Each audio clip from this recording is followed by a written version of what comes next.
it's Karen and welcome to this week's newsletter. I am here in the putting lab this week just to catch up with some stuff. Graham has allowed me a shot of the camera for a change, so that's ideal. Looking forward to chatting to you. So first things first, masks. Remember and bring your mask along to the golf club. The COVID restrictions obviously going slightly tighter again for the next few weeks. Clubhouse again is closed, the locker rooms are still open for you to use. But please remember your mask if you're planning on coming into the pro shop to check in. In terms of the course is still busy, which is great. Lots of people still out golfing, very autumnal now, lots of beautiful colours in the trees, lots of leaves falling down, which gets a bit messy. It's hard to find your ball, but the boys are trying to keep it as tidy as possible. And of course, we'll get on to you again. Please repair your pitch marks. It's getting softer, you know, at this time of year. Every ball will make a pitch mark going onto the green, even if it's just from a chip from the edge of the green. The chances are you're still going to make an indentation that will need repaired. Otherwise, it takes far too long for that to recover. So please don't think that your ball will not make that dent if you find that you're hitting it softer.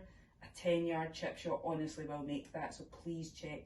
If you can, get into the routine as soon as you come onto the green, walk towards the front of the green and then in towards the flag from there, or if you're going towards your putt. You will repair your own, plus probably one other person that hasn't repaired theirs, and then it just keeps the greens better. The greens will be better for the long term, and then all of you will be much happier because the ball will roll nice and smoothly in towards the hole, so please keep doing that. From a shop point of view, we've been selling some nice of the new Under Armour stuff that had come in, which is great. What I would say, in my opinion, is that most of you possibly don't know that we have the click and collect service from Foremost Golf, the buying group that Graham's a member of. Given that we're quite a small shop here and we can't really stock too much, if you go onto the click and collect site, you'll be able to get lots of brands, lots of different things. And actually, I think ladies in particular, you'll probably find that you'll get stuff on there that obviously you won't find in any of the pro shops around. So great service, go on and have a wee look at it. Also conveniently, we can have it delivered to us here because obviously we're here all the time to accept delivery, so you don't have to stay in the house waiting in that delivery coming in, but you can also get it delivered to your own door as well. So have a wee look at that. Next, we are doing some winter packages. They'll be coming very soon. We'll be advertising those. Myself, I am going to be offering a purely putting winter package for you, which I would hope would massively improve your scoring.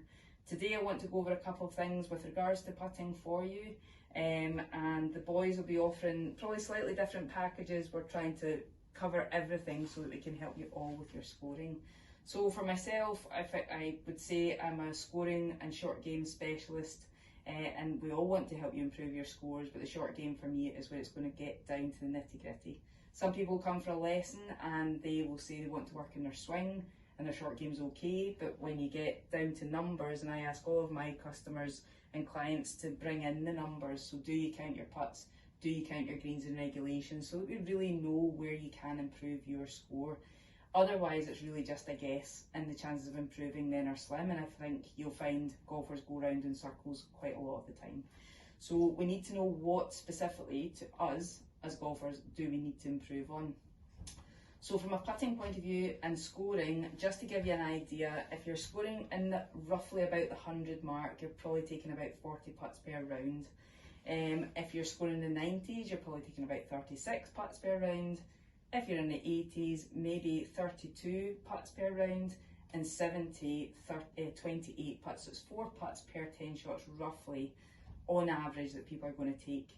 So given those numbers, I would like to suggest that I would like any client of mine to have 32 putts or less per round on average. You're going to have good days, you're going to have bad days, but if you're taking more than 32 putts, I could pretty much guarantee there's shots out there for you to improve on. Whether you want your handicap to reduce by that much is a different story. So let's get your putting better. I'm just going to go over a couple of putting myths. There's loads of myths in golf out there, and I think what you have to be careful of in all of golf, short game is certainly no different. If you're reading magazine articles and you're watching YouTube videos, these articles and videos are generally for the masses.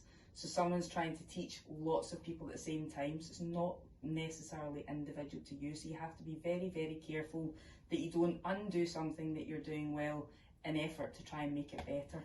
So I'm going to go over a couple of putting myths. The first one being, hopefully you'll be able to see on the laser here, that the putting stroke is a straight back and straight through motion.